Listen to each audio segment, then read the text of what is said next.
Hello guys, ഇന്ന് നേനൂന് 7 മാസം പൂർത്തിയായി.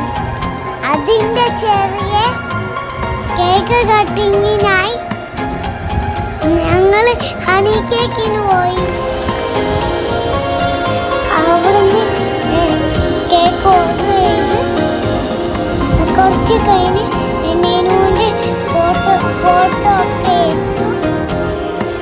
ഇതാണ്